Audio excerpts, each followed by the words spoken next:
Hey, Bogdanovski here. Welcome to another video series when we work with quadratic equations. So in this video, we'll do introductions of methods, and hopefully that video will be very useful for you.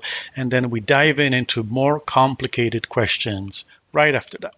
So a quadratic equation, just to refresh your memory, is an equation statement where the left side is equal to 0 or the right side is equal to 0, and your expression is in the form of, where is my magic pen?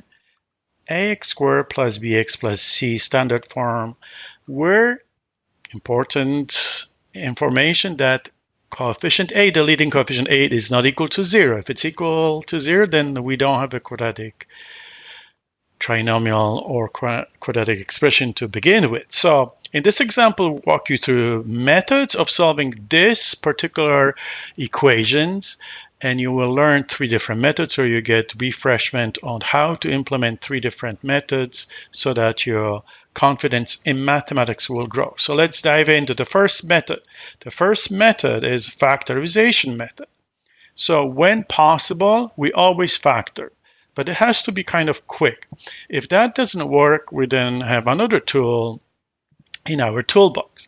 So in this particular case, the split is product is 6 and the sum is -5. So easy choice, -2 and -3. So that's why you have an expression converted to x minus 2 times x minus 3 is equal to 0. And what is the importance of that statement? When you have a product of 2 quantities that is equal to 0, the conclusion that you must draw is either the first one is 0 or the second is equal to 0. Not both at the same time. Either or is true and valid in mathematics. So let's go ahead. Solve this equation first. X minus 2 is equal to 0. And solve the other equation in separately. X minus 3 is equal to 0. Simple answer here, not a problem. X minus 2 is equal to 0, so x is equal to 2 because you would move -2 over to the other side. X minus 3 is equal to 0. By isolating for x, x is equal to 3. So we have 2 answers here, +2 or +3. They both would work, would satisfy the statement that the left side is equal to 0. So 2 roots for that quadratic equation, 2 solutions, 2 x-intercepts if you were to graph it. You'll see that in a second. The next method is completing the square. So that goes back to perfect square trinomial concept. So this is where that connection takes place. So if you have missed video on perfect square trinomials, hey, go and watch that, refresh your memory. So what do we do here?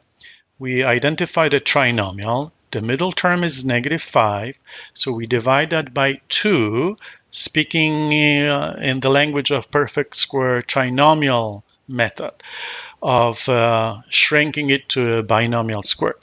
So -5 gets divided by 2, so you have -5 over 2 technically, raised to the power of 2, and add it to both sides because this is the 0 principle. You can add the same quantity to both sides of the equation, or you can add and subtract on one side in order to continue with that 0 concept in algebra. So in this case, we have chosen to add the same quantity to both sides. So you have it right here. And left side that shows this first 3 terms represents a perfect square trinomial. So this is the compact transformation to a binomial square, x minus 5 over 2. Then you separate everything else that is not part of the binomial, you put it to the opposite side because you have to simplify, because in the end you have to solve it for x. So positive x get transposed on the right side, so it's -x. And then we have on the right side already -5 over 2 squared, which is the same as 5 over 2.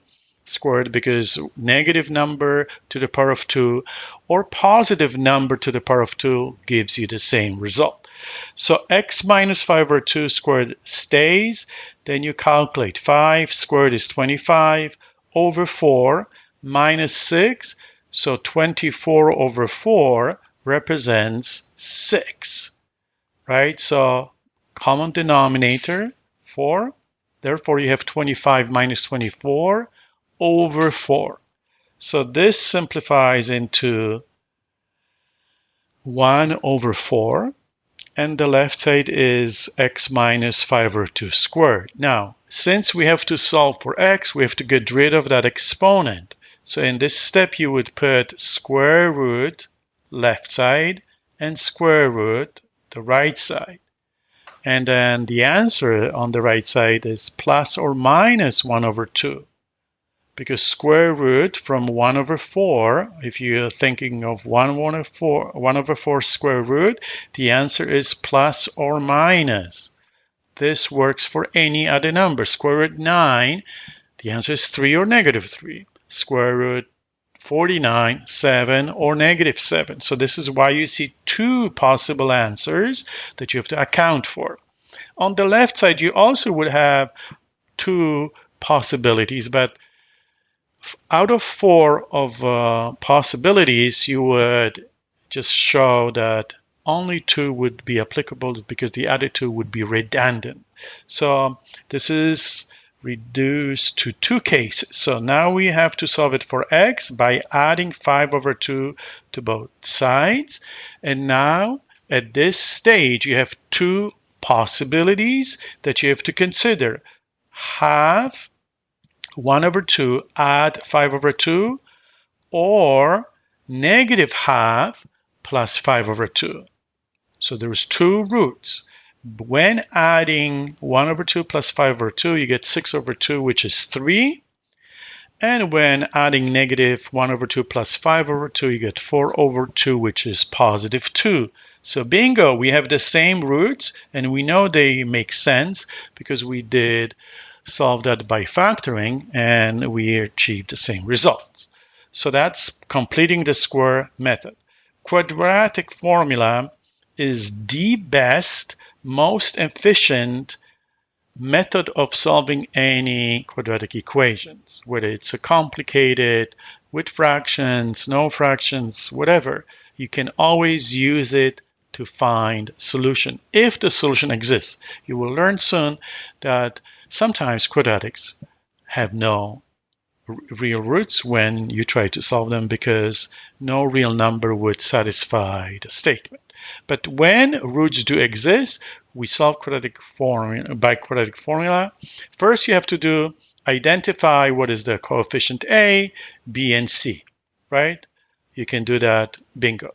Then you need to know the quadratic formula, and we'll discuss that in depth in the next video. So for now, we're just flying over just to show you the possibilities. So the formula shows that there is a square root, plus or minus, which accounts for 2 possibilities that you have to consider when solving it.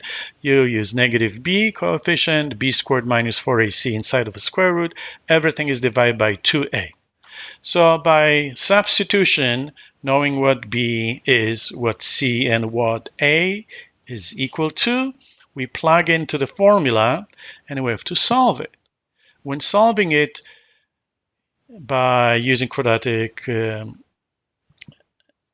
formula method, you have to be careful when using your calculator because sometimes by wrong input, you get wrong output and you say, well, I have different roots when I'm solving this by yourself. So practice your skills. When you use your own calculator, learn how to use it. So doing step by step, you keep the value of b as 5. Then you have plus or minus 1 when you complete these calculations inside of the square root. When you complete that 25 minus 24, you get 1.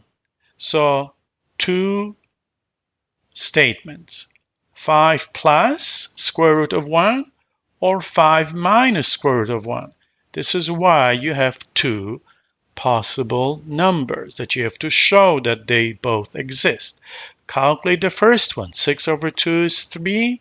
Calculate the second one. 4 over 2 is 2. So once again, we know that those are the real roots that satisfy this equation because we did solve it by completing the square, by factoring already. Now we use quadratic formula.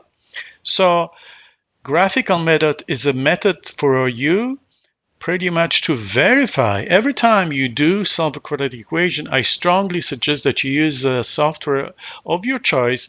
I prefer to use Desmos Graphing Calculator that is available free to all of us, so please use it if you haven't started. So it shows on the graph that there are two roots, right? You have 2, 0 and 3, 0. Those are the zero values of the functions if you start learning more about quadratics and calling it the quadratic functions. So this is the confirmation that this quadratic equation that we worked on using 3 different methods reveals also on when solving graphically that 2 and 3 are the real roots, x-intercepts, or zero values for the function. So in the upcoming videos, we'll go over each method in depth, so you're going to master your skills. Hopefully you like this video right now. Don't forget to share with your friends and subscribe to the channel. We'll see you in the next video. Bye for now.